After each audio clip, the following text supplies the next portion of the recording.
This is called the 68, 95, 99.7 rule. So if you hear me reference that, this is what I'm talking about.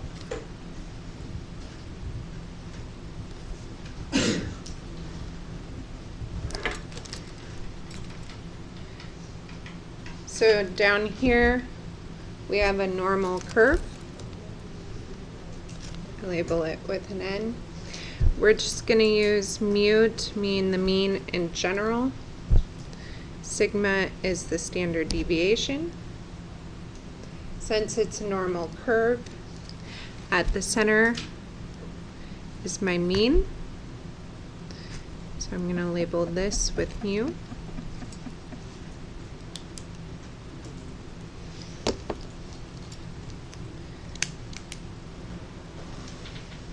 Each little hash mark to the left and right represents one standard deviation. So this is, sorry, I'm going to turn it sideways really quick. Mu plus one standard deviation, and this would be mu minus one standard deviation.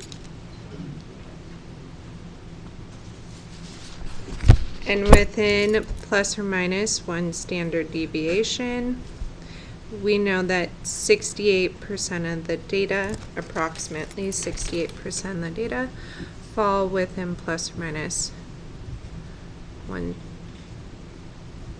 standard deviation. So 68% of our data is in that little interval there.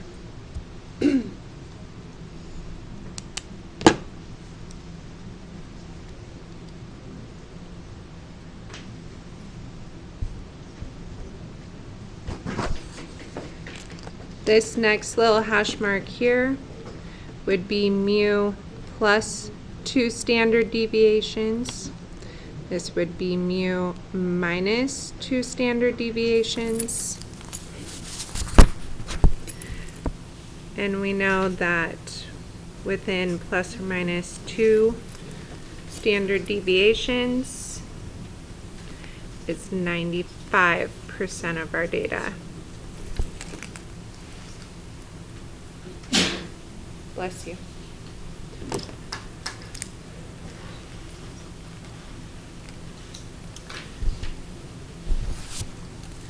These last hash marks, that'd be mu plus three standard deviations and mu minus three standard deviations. And between those hash marks, we have 99.7% of our data.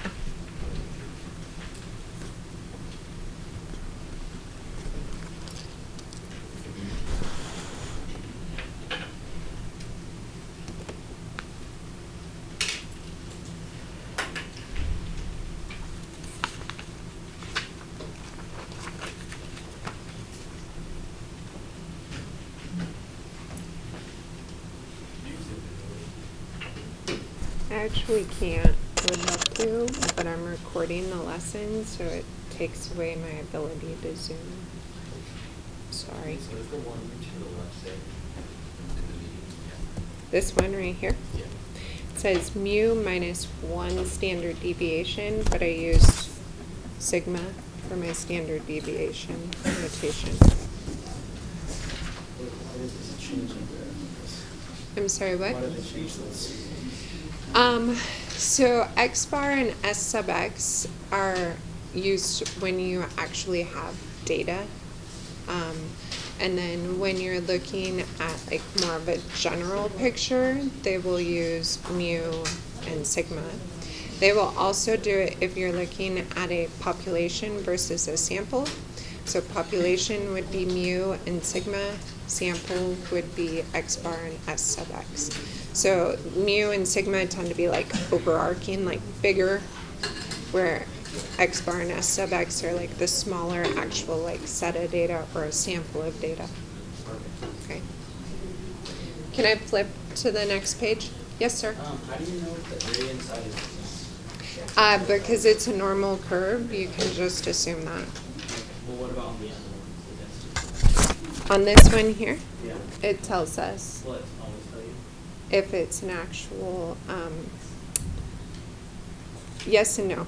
So I don't want to give it away too much, but on your homework, there will be one that does not specifically say that, but it'll be a shape that you know how to find the area of. And so you can use your area formula to check that it'll equal 1.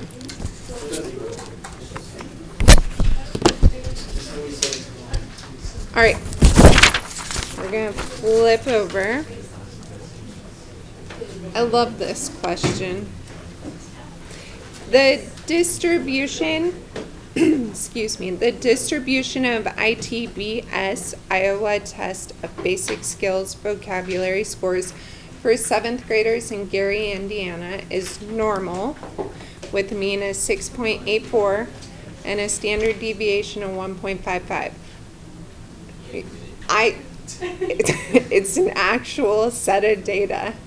I find it very interesting too. Indiana students take the Iowa Test of Basic Skills. They Yes. didn't even have to give us that information. They didn't have to, but they like to do that kind of stuff. It's math. We like to throw random information in there, see if you know how to filter it out and use what you actually need.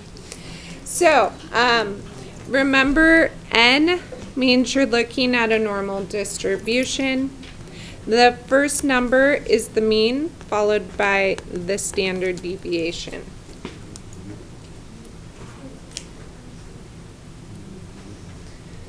So you guys will get good at drawing normal curves, but for a while I'm going to give you a picture of a normal curve.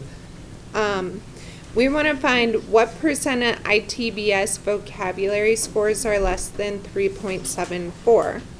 So what we need to go through and do is label these hash marks down here. So we know the mean is this center one, and that's right here, and the mean is 6.84.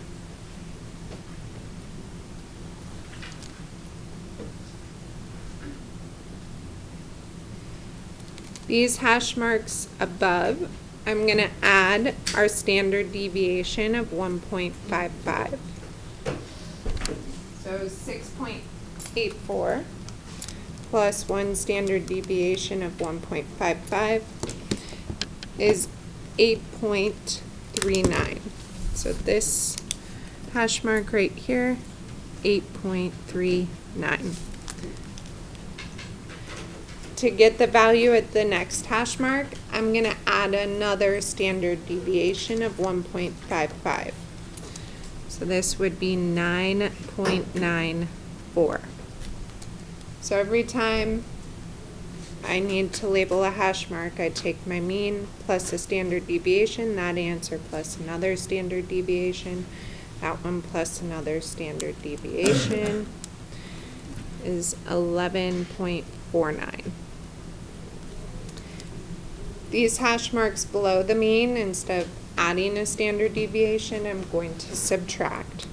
So 6.84 minus 1.55 is 5.29. Take away 1.55 again, that's 3.74. Take away 1.55 again, 2.19. Everybody good with how I got those values? So the question is asking, what percent is less than 3.74? 3.74 is this hash mark right here. So it wants me to find the percent that's in that tail right there. So we can use our 68, 95, 99.7 rule to answer this question. We also are going to use the fact that our density curve, our normal curve, is symmetric. So our 68, 95, 99.7 rule tells us that 2 standard deviations below and 2 standard deviations above the mean contain 95%. which leaves what percent to be in those two tails? 5%, right? 100 minus the 95 leaves 5%. Since our density curve is symmetric, each tail is going to contain the same amount, which means that we have 2.5% in that tail that's below 3.74. Now, it says show your work. We showed our work by drawing on this, just so you know. But if you want to show it mathematically, we know that this is 2 standard deviations. So 100 minus the 95 gave us 5%. And then we took 5% and divided by 2 because we had to make sure there was equal amount in each tail, which gave us 2.5%.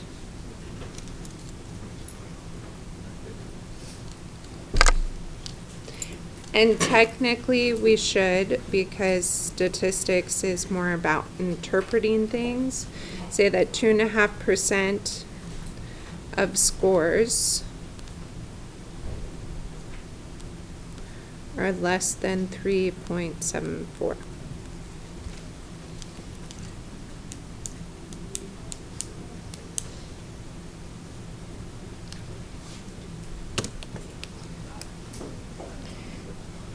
This time, we want to figure out what percent of scores are between 5.29 and 9.94. 5.29 is right here, and 9.94 is right there, so we want to figure out what percent is in that middle section. So we're going to use our 68, 95, 99.7 rule. So 5.29 is 1 standard deviation below. So within 1 standard deviation above and below the mean, I know I have 68% of my data, which means now all I have to figure out is what percent of data is in that little area between 8.39 and 9.94. We already know from the previous problem that this little area has 2.5%. And we can find the area of this whole tail here by using the same idea that we did here. If we take 100 minus 68, what percent do we have left? 32, which means that 32% has to be on either side of these blue lines, which means what percent is on each side? Not 17, 16. So there's 16% from 8.39 all the way to the end, and then we can take away that 2.5%. to figure out that there's 13.5%, and then we would add it to our 68.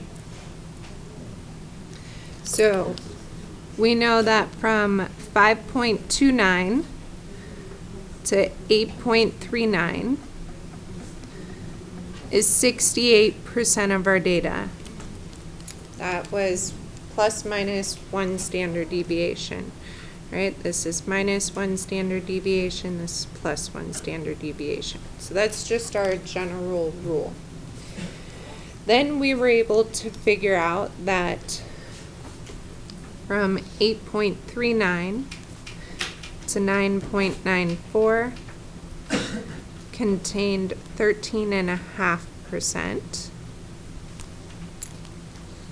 So then all we have to do is add those two together, which would give us 81.5% of scores are between 5.29 and 9.94.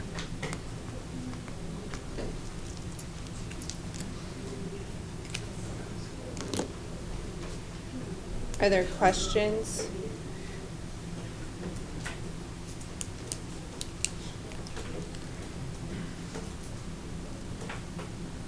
No questions? Can I move it up? So, you guys are gonna try this problem. You have the Major League Baseball that has a mean of 432 batting averages is 0.261, standard deviation of 0.034.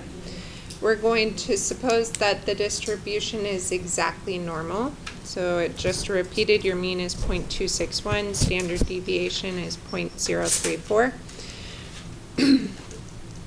Sketch a normal density curve for the distribution. Label the points that are 1, 2, and 3 standard deviations from the mean. So I gave you guys the template. You're going to label all these hash marks down here and then answer those 2 questions.